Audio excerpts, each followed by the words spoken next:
देखिए समझिए, ये जो प्राचीन काल है इसका इतिहास भारतीय परंपरा में स्टार्ट होता है। ये स्टार्ट होता है आपको भारतीय परंपरा में आरंभ से लेकर के 750। मध्यकाल है 750 से लेके 1707 तक, और आधुनिक काल 1707 से लेकर के, वैसे तो अभी तक आधुनिक काल चल रहा है, लेकिन 1947 तक का जो काल है ये आपको ज्यादा महत्वपूर्ण है। और उसके बाद का जो है स्वातंत्रोत्तर काल है, उससे भी एक आधा सवाल है, कभी ना कभी पूछ लिए जा। ठीक है, आइए आप अभी ठहर जाइए, समझ। तो ये जो एक घटना घटी विश्व में, देखिए ये जो प्राचीन काल और मध्य काल है, दोनों ही काल में, चाहे भारत की बात करें चाहे यूरोप की बात करें, इस दोनों ही काल में मनुष्य के सोच और विचार पर, मानव तथा समाज के सोचने और विचारने की शक्ति पर धर्म का नियम, मतलब धर्म ने जो कह दिया सो कह। जैसे आप आज भी देख लीजिए, आज भी हम लोग जो भी करते हैं, जैसे पहले जो यूरोप की बात करें, जो चर्च होता था, चर्च ने कह दिया कि भाई जो धरती है वो चपटी, फ्लैट। अगर धरती चपटी है तो चपटी, अगर आपने गोल कहा तो चर्च क्या करेगा, आपको जिंदा जला देगा। बहुतों को बहुत लड़ाइयां लड़नी पड़ी। भारत में भी आप देख लीजिए, जो धर्म ने कह दिया तो फाइनल हो गया। धर्म ने कह दिया कि समुद्री यात्रा आप नहीं कर सकते हैं तो नहीं कर सकते, अगर आप किए तो आपका सामाजिक जीवन समाप्त हो गया, जाति बिरादरी से, परिवार से बाहर कर दिया गया। उसी प्रकार आज के भी डेट में आप देखेंगे तो हम जब शादी वादी ठीक करते हैं तो सीधे आप देखेंगे कि हम लोग कहां जाते हैं, तो एक प्योर सामाजिक व्यवस्था है, उसको हमने धर्म के माध्यम से फिक्स कर रखा है। जब तक पंडित जी तिथि नहीं बताएंगे तब तक शादी नहीं होगी। मतलब पंडित जी गारंटी लेते हैं कि हाँ भैया ठीक है, तिथि को करो, मियाँ बीबी में कोई मारपीट नहीं होगा, बिल्कुल मधुर जीवन चलेगा। धर्म, राजा किससे कितना कर लेगा ये भी धर्म तय करता था।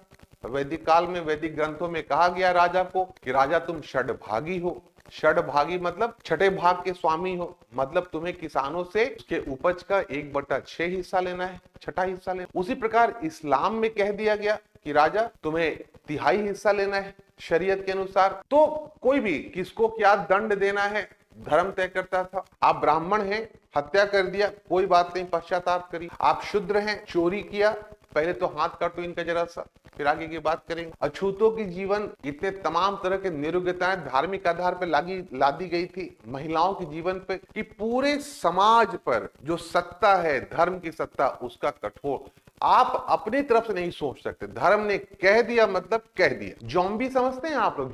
जॉम्बी देखा है आप? कोई नहीं, जॉम्बी वर्ड नहीं सुना आप लोगों? सुना? तो मनुष्य एक प्रकार से जॉम्बी हो चला। जॉम्बी वो मुर्दा नहीं होता, फिल्मों में चलता है ऐसे ऐसे करके, मतलब उसको देखिएगा जॉम्बी, तो जॉम्बी वाले मूवी। फाइन, ये हालत भारत की ही नहीं थी, ये मध्यकाल में भारत के साथ साथ आप देखेंगे तो यूरोप की भी यही हालत थी। चर्च की पूरी सत्ता थी। चर्च न सिर्फ धार्मिक रूप से महत्वपूर्ण था, बल्कि वो राजनीतिक मामलों में भी श्रेष्ठ था, उसी के निर्णय चलते थे। वही हालत भारत में भी था कि यही भारत में आप धर्म को देखिएगा, धर्म कहता था राजा तुम राजा नहीं हो, तुम ईश्वर के अवतार। राजा को ईश्वर का अवतार कौन बताता? धर्म बताता। इसे राजा को भी बेनिफिट था और धर्म को भी बेनिफिट। फाइन।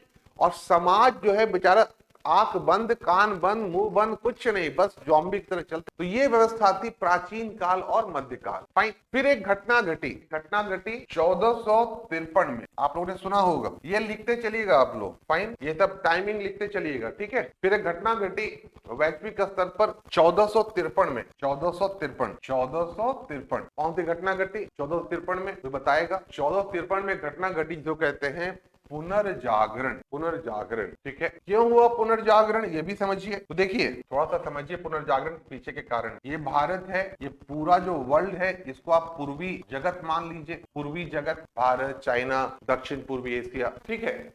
और ये हो गया आपको यूरोप को पूर्वी जगत से बहुत सारा सामान चाहिए था, खास करके दो आइटम याद रखिएगा हमेशा से, कपड़े और मसाले चाहिए। और ये दोनों उनके जीवन के लिए नितांत अनिवार्य वस्तुएं, उसके बिना जीवन नहीं चल सकता। ये सामान जाने के 3 रास्ते थे उनके पास। एक रास्ता था इधर आपको लाल सागर होकर के, एक फारस की खाड़ी होकर के, और एक रास्ता था आपको रेशम मार्ग होकर के। 3 रास्ते हैं। फाइन। और इस तीनों रास्तों को कंट्रोल करता था कौन? तो इस तीनों रास्तों को कंट्रोल करता था आपको कुस्तुनतुनिया, बाइजेंटाइन अंपायर, बाइजेंटाइन साम्राज्य। फाइन। इस पे उसका कंट्रोल था, एक बहुत बड़ा साम्राज्य था बाइजेंटाइन अंपायर। इसी बाइजेंटाइन अंपायर पे एक अटैक हुआ 1453 में। ये अटैक हुआ, बहुत बर्बर बदतमीज लोग थे, मारकाट करने वाले, उनका नाम था तुर्क। इन्होंने बाइजेंटाइन साम्राज्य को समाप्त कर दिया, आक्रमण किया। बाइजेंटाइन साम्राज्य की राजधानी थी कुस्तुनतुनिया।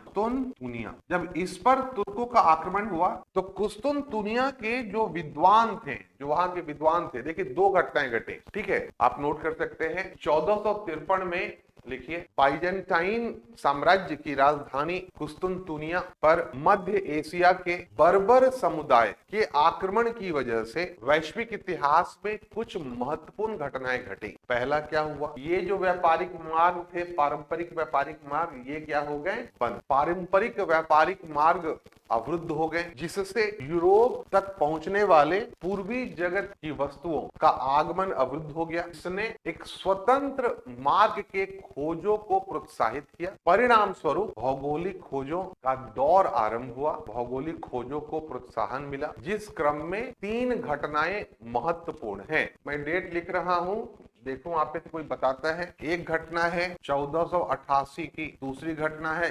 1492 की, 1492 की, और तीसरी घटना है 1498। 1488 में एक आपने नाम सुना हो, Bartholomew Diya's. Fine, Bartholomew Diya's ने क्या किया, तो इन्होंने केप ऑफ गुड होप तक के स्वतंत्र समुद्री मार्ग को खोजा मतलब स्टार्ट किया। केप ऑफ गुड होप, आशा अंतरीप कहते हैं, खोजा मतलब स्वतंत्र मार्ग को खोजा, समुद्री मार्ग तक पहुंचा।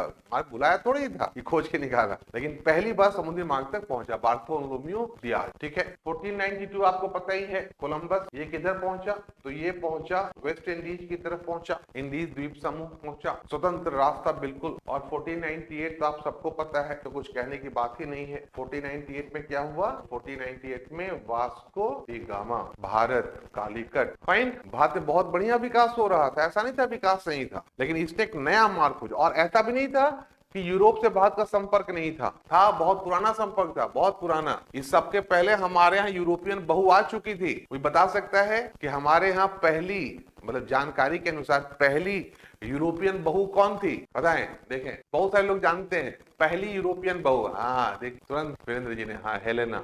तो बहुत पुराना संपर्क था। तो हेलेना किसकी बेटी थी, आपको याद ही होगा।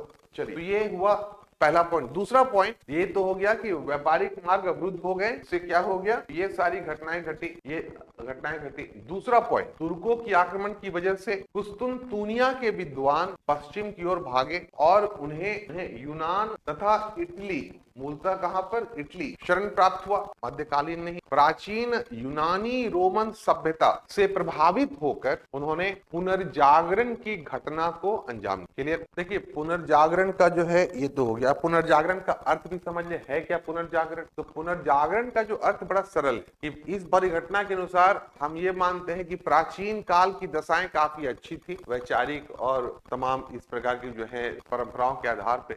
मध्यकाल में वहां पर जब सामंतवाद का दौर आया तो सारी परंपराएं कुंठित हो गई, और जो सत्ता, राजनीति और धर्म का जो गठजोड़ हुआ, उसमें समाज के ऊपर एक प्रतिबंध लगा दिया गया, स्वतंत्र चिंतन पर रोक लगा दिया गया। फाइन, और बाद में फिर इस घटना के बाद हम फिर से एक बार पुनः जागे। पहले जगे हुए थे, मध्यकाल में सो गया समाज, और फिर यहाँ पे आगे क्या हो गया, जग। लेकिन अगर हुआ तो इसका मतलब क्या है, तो आप लिखिए,